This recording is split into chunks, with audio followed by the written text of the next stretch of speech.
Welcome to the Divorce View Talk Show. Hello, it's Joanie Winberg, divorce mentor and founder of the group coaching program called How to Emotionally and Financially Survive Divorce. It's always fun to do this show together with my co-host, Rosalind Sedacca. Hello, Roz. Hi, Joanie. Good to see you this week. I'm Rosalind Sedacca, divorce and parenting mentor, founder of the Child-Centered Divorce Network for Parents, and author of How Do I Tell the Kids About the Divorce. And I'm very excited about our guest tonight. His name is Larry Zareski. He's an experienced family law attorney and the creator of a very important film that can be seen at childcustodyfilm.com. And Larry will tell us more about that in just a few minutes. Welcome, Larry. Thank you, both. I'm thrilled to have you back on the show, Larry. I think it's been about a year, so it's good to have you back on the show. I'm delighted to be here. You picked a fun topic. It's called Thanks for the Memories, and all I hear is Bob Hope in my background when I say that, thanks for the memories. But as far as, what kind of memories are parents creating for their children during and after divorce? So, Larry, tell us why did this topic come up for you? How do you think this can help people during and after divorce during the holidays?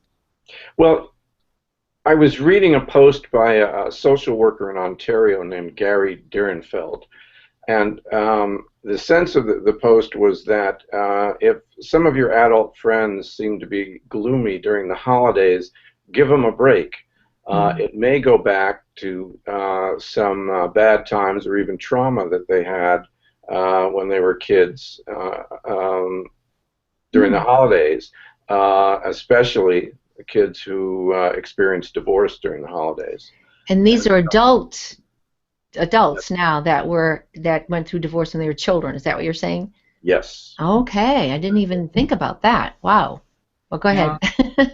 So, we know that the impact of a lot of conflict when kids experience conflict during divorce, they're at risk. How serious the ramifications are depends on how bad the conflict is and whether it's attended to or not. But that just got me to thinking, thanks for the memories in a really counterintuitive way. I think that if parents start thinking more about how important the holiday season is to kids, especially during the divorce and maybe in the year or two after, I think the kids will be served by that. Seeing it through the kids' eyes is always the key. It's always the key. And we've said before, it's hard. It's hard for parents, and we can sit here and talk all day about how parents should control themselves and not allow the kids to experience the conflict between the two parents, but it is hard.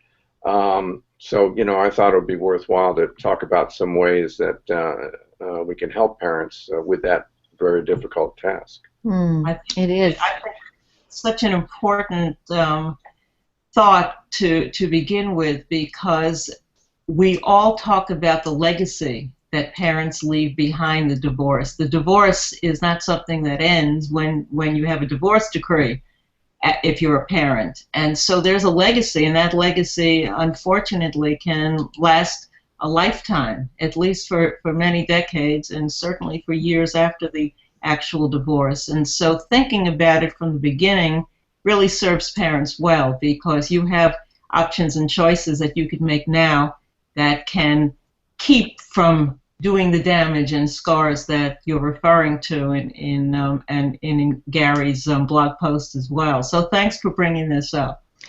And also, I did want to mention, we never know, like you said, Larry, these are adults you were talking about. And now that my children are adults in their mid-30s, you always wonder, how did it go?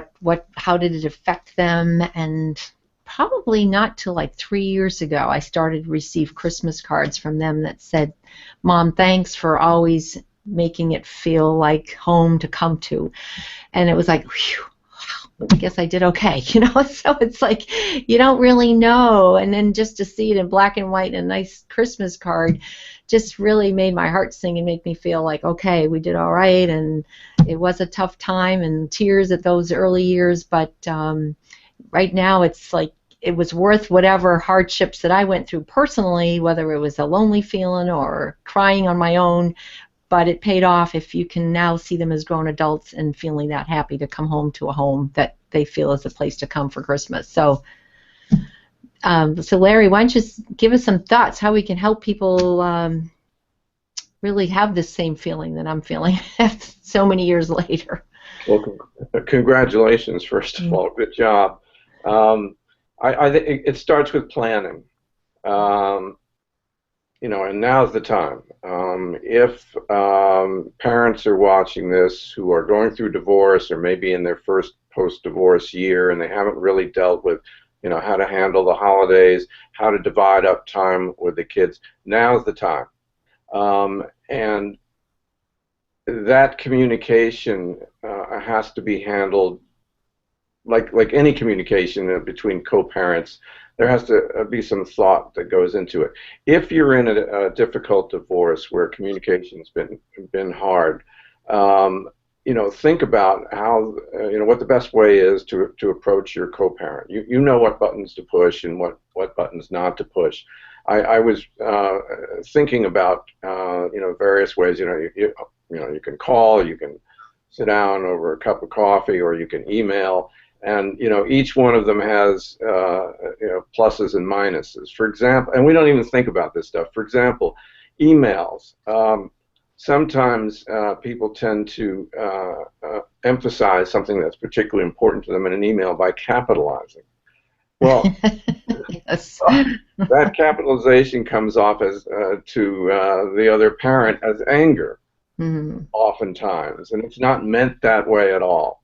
So, you know, email, we all know, we've all received emails and inferred from them things that the sender had no interest in, you know, it's just so far from what the sender meant. So the best way to do it, if you can, is in person. And like any communication, I started to say before, between co-parents, limit it. Say to your co-parent, look, let's figure out a schedule for the holidays for the kids, something that's going to work for them and something we can both live with. Now, this all assumes, of course, that you're either in a divorce and you don't have your final parenting plan, or you've gone through a divorce and you haven't provided, either in an agreement or a judge's order, how to handle the holidays. And by the way, this is a great reason to not to go to court over children's issues. I was just going to say that. Be nice if you can make that agreement amongst yourselves versus having a judge.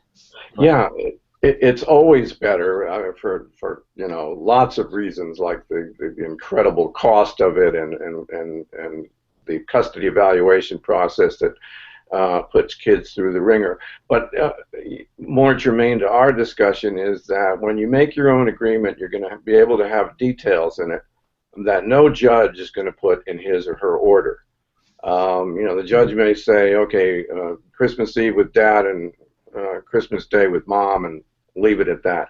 But there's a lot more to it than that. And one thing that I think is particularly important, again, especially in that time during the divorce and first couple of years afterward, is to understand how important family traditions are. Yes. And you know, if the family tradition is that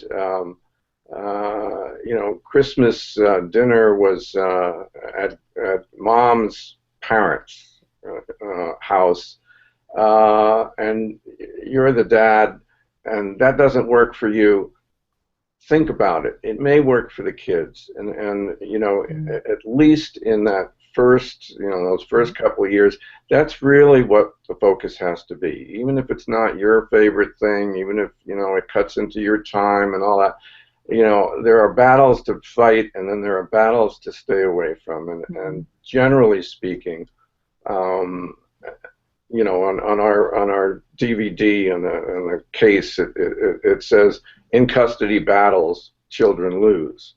Right. So, stay away from the battles.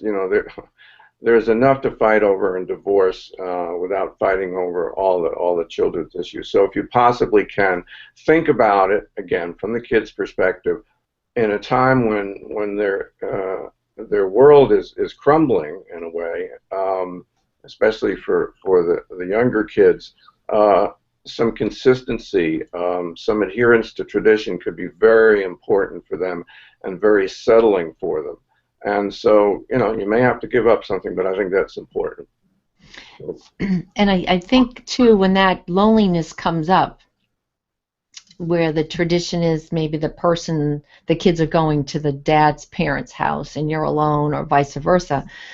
I know myself, I just got busy preparing for the time when the kids are going to be back at the house. And so I just kept myself busy. Maybe I made special something, put together some things that we could do together, keeping the same traditions, but to keep my mind off of it, gee, last year at this time we were all together or at his house or something like that. I just, really just picked up new things and then just did things that I love to do, but that would keep me busy from kind of feeling sorry for yourself. Roz, I didn't mean to interrupt. What were we going to say, Roz?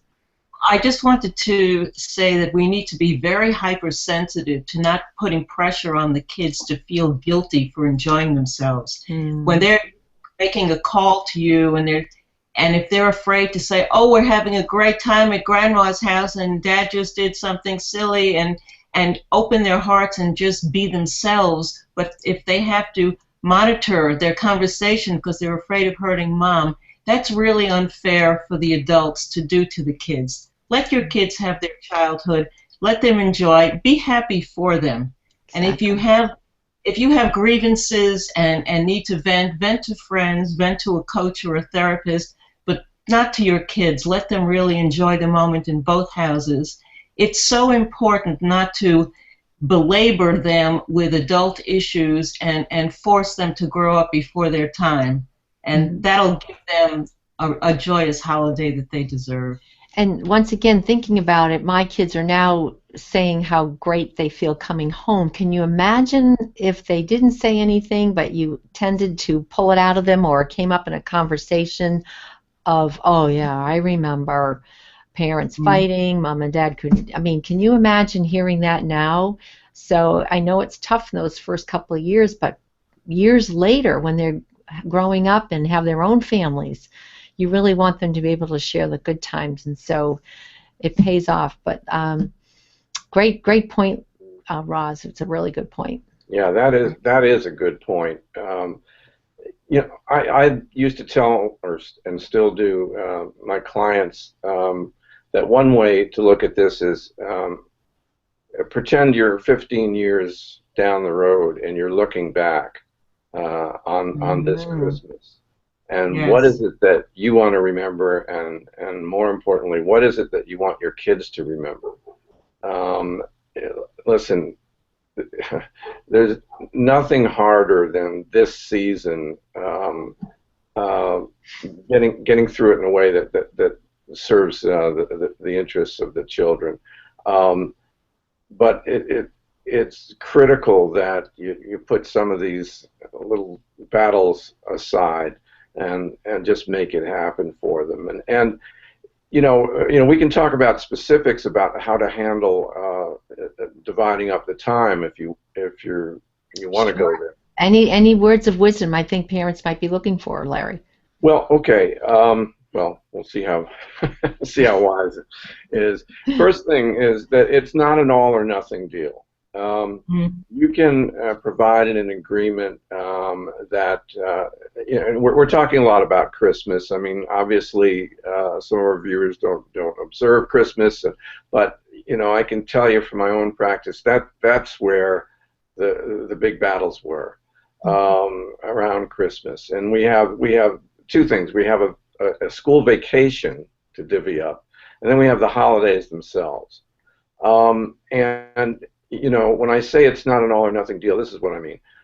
You can provide, for example, that Dad has the kids New Year's Eve and Mom has them on Christmas Eve, and Mom has them on Christmas Day. In even years and in odd years, it flips. It's just the opposite. So that way, everybody gets to experience all parts of the holiday.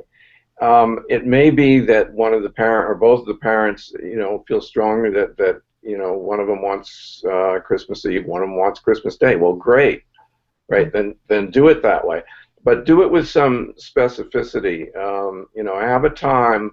If you've got the kids Christmas Eve, obviously bringing them back, 5 o'clock the next afternoon is not going to work. Say it's Dad has them Christmas Eve, and Mom has Christmas presents. Wants the kids to be able to open them in the morning, like they used to do. So you do need to be pretty specific about that kind of thing.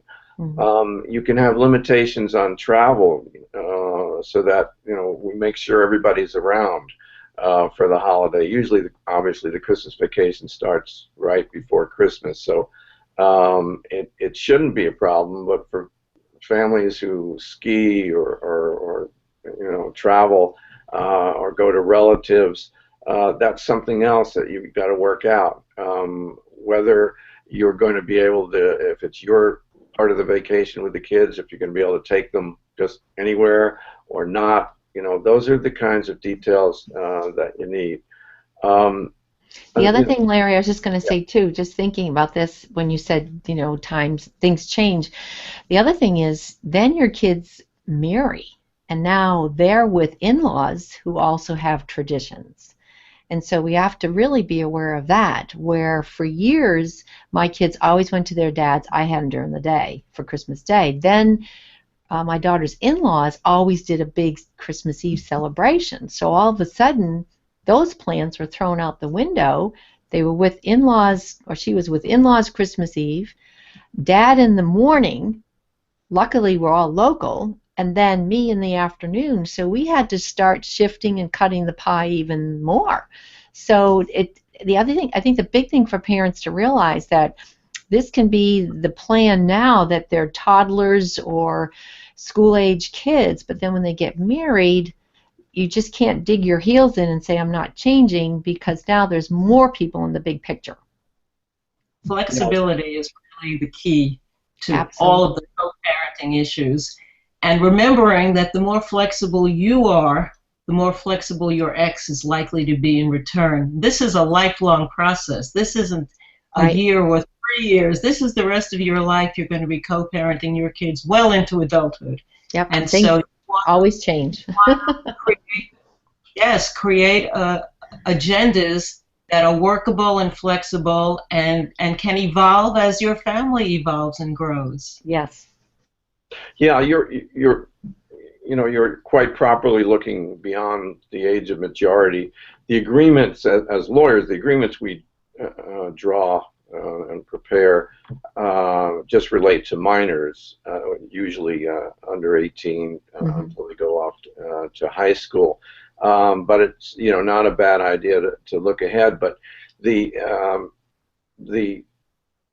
idea that you just brought up, Roz, about flexibility is key. There isn't an agreement drawn by any, I don't care how well it's drafted, I don't care how good the lawyers are, I don't care how well intentioned they are, if the parents are not going to be flexible, that agreement is not going to work perfectly, because you cannot envision every possible thing that can go wrong, whether it's illness or a snowstorm or Bottom line, just be flexible.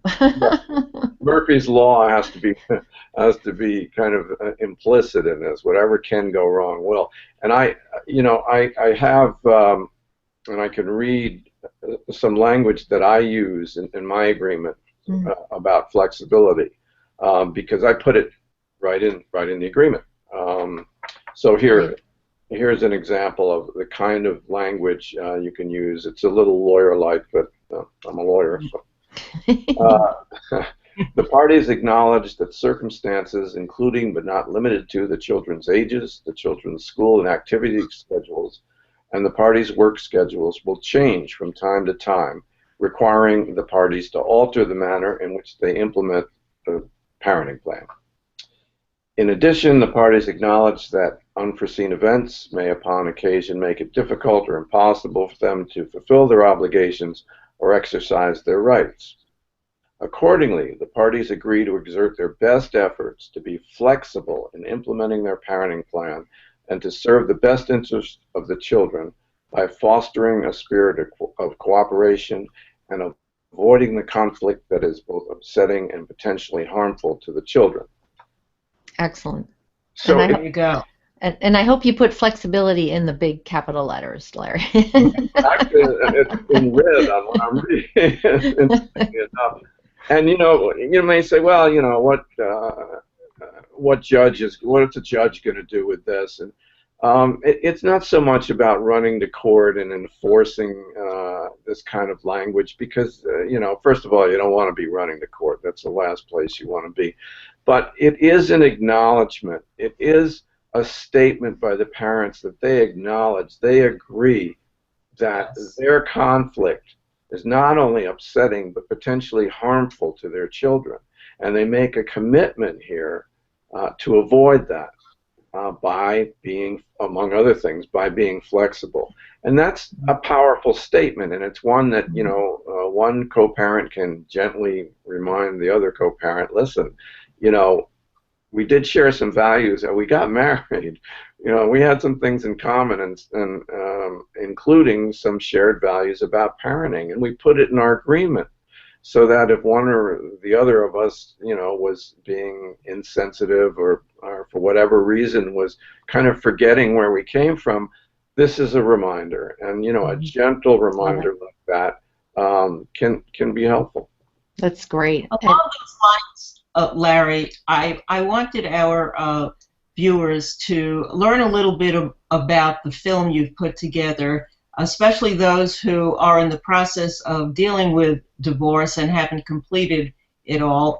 You are talking about child custody issues and avoiding the courts for parents to make decisions along those lines. And I'd like you to tell us about the film. I've seen it, and I am so very impressed with the message that you share. I think everyone should know about it, and all divorce professionals should know about it so that they can show it to their clients early on and help them avoid the heartbreak of divorce custody battles.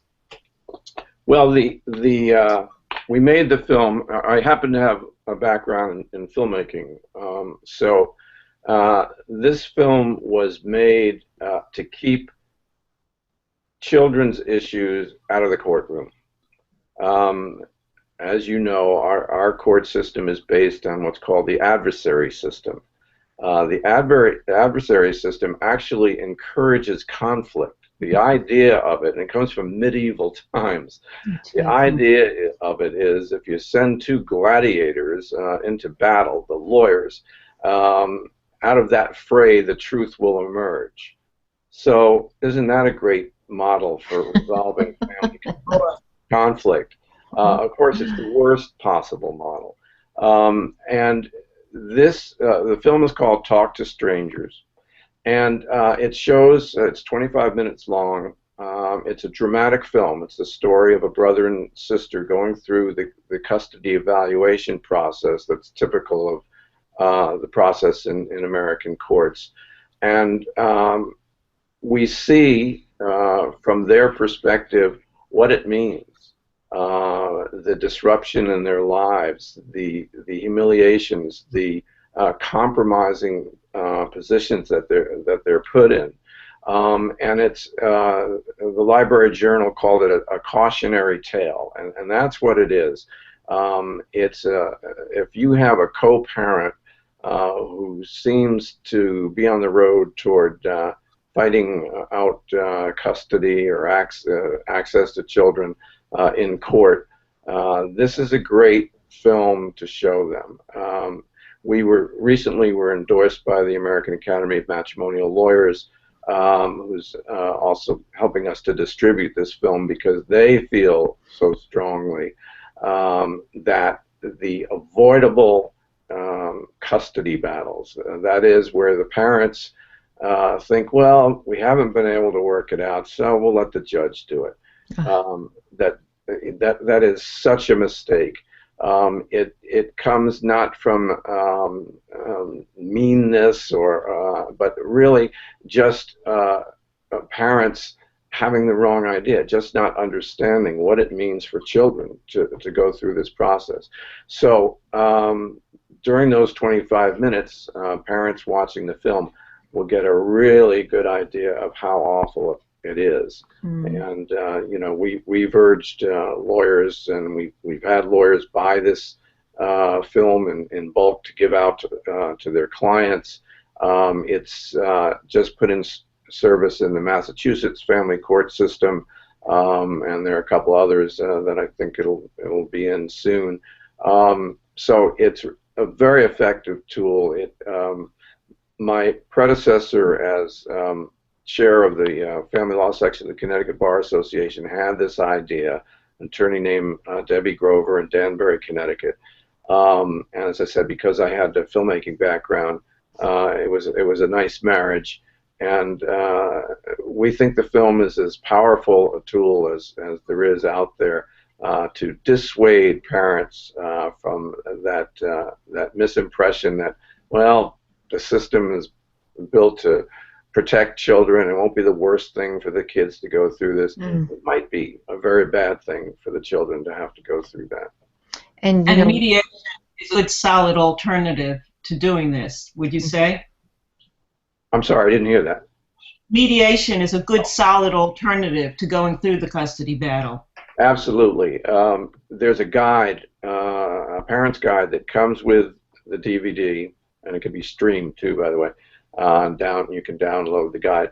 And half of that guide discusses alternative dispute resolution, including mediation, and why that method of resolving children-related disputes is so much better than fighting it out in court. I mean, you know, as I said before, there are lots of reasons, like the ridiculous cost of it, but most importantly, it's the toll it takes on your kids. And really, you won't know, because I hear a lot of parents who their kids are young, oh, they seem to be doing fine. You really don't know, probably for years down the line, how it really affected them. And I know I always say to my clients is, you know, you want to be the best, the highest and best you can be. You want to be the role model, the positive role model, no matter what your ex may or may not be doing, whether co-parenting or not. You can still take the high road and create that positive role model for your kids, because you really don't know the after effects for years down the line. So yeah, I talk about some of these cases that fly under the radar, just for the reason that you mentioned. I mean, in cases of where there's abuse or neglect, those are the cases where where you may well need the court's intervention to protect children. Those aren't the kinds of cases that this film is designed for. But it's much more subtle, and that's what I mean by flying under the radar. I mean, these kids can be scarred by this experience. You know, there's a pretty impressive body of literature that shows that the level of parental conflict that children experience correlates with how much potential damage, you know, whether it's anxiety disorders or, you know, depression, whatever it is. And, you know, some of it is subtle at first. And the parents, even the you know, very well-meaning parents who are embroiled in you know, these battles, and it may of course be that one of them has dragged the other one in, are understandably not picking up all the signals, because they've got this maelstrom, they've got all this stuff flying around them, this awful battle, this awful divorce, and they're going to miss the signs that they might otherwise pick up You know, a little boy in the film, little boy starts to have sleep problems. He quits the football team, you know, for some reason. He gives some reason that has nothing to do with the divorce, but then in the end fesses up.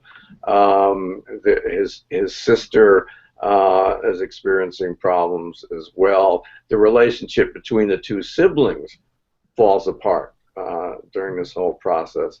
And yet mom and dad are talking about how resilient kids are, and the relationship between the two siblings will serve them well, and the professionals will protect them, and the judge will protect them well. You know, judges don't protect children from the custody evaluation process because they're not involved in it. The judge becomes involved much later. And, you know, the best professionals can't keep kids from being put in compromising situations such as we show in the film. It's a great film. It's a really good film. Larry, once again, if you want to let our listeners know, as far as I know, it's on your name, under your name, your website, but even just because we're also a podcast, so we want them to be able to hear your website. So if you can send them to your website and give a little description of that, it'd be great. Sure, I'd love to. Of course. It's childcustodyfilm.com. And that's where they can also get the guide that you were talking about that goes along with the film. Perfect. Yeah, and there's other material there on parenting during divorce. So there are other resources as well. They can buy the film. They can stream the film. You know, buy the DVD or stream the film. It's not exactly a stocking stuffer. No. Maybe yours. Maybe the parents' stocking stuffer. But it is, you know, now is a good time. And, you know, one use of this is, you know, if you're a parent who's co-parent, as I said before, seems to be heading down that road toward a battle, and you have a lawyer, talk to your lawyer about talking to your spouse's lawyer and showing him or her this film. It can be an effective way. If nothing else, it's a discussion starter. We've seen parents turn away from what might otherwise have been awesome. child-related litigation after watching the film. So, you know, is it going to convince everyone? No. But it can be a great tool. Great tool. Tool. The other thing too is to remember that, you know, think about the kind of relationships you want your children to have when they become adults. So if they've had good role models, some form of two people getting along, and, you know, what kind of relationship will you be setting up for them? So by you being the best role model, whether your ex is going along with you or not, but still to help them have the best role model to have a healthy, happy relationship for down the line, and not to have this baggage come with them automatically when they have a new relationship. Absolutely. So it's very important. So Larry, if our guests want to, our viewers want to contact you directly, how do they find you?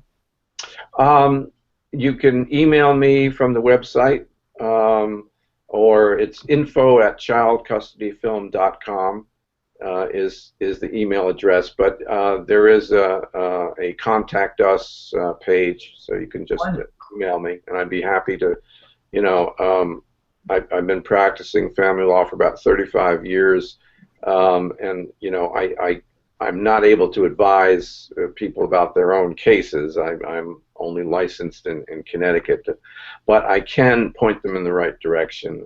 You know, if I can help, I would certainly like to. That's why we made the film. That's great. Well, Larry, thanks so much for being on the show. It's always a joy, and we always love having you back and helping parents. And this has been a great show that I think will give a lot of tips and help them maybe either get the DVD or think twice about going into battle. So thanks, Larry. My pleasure. Thank you. And Roz, would you like to update us on yourself or about what's going on for yourself? Yes. At childcentereddivorce.com, you'll find my free ebook and programs, courses, and information on all facets of divorce and parenting. I do personal one-on-one coaching as well. And January is International Child-Centered Divorce Month. And we have a website that's going up January 1st, divorcedparentsupport.com, with free gifts from divorce experts around the world with advice and information about divorce and parenting, which will be useful for everyone. Absolutely.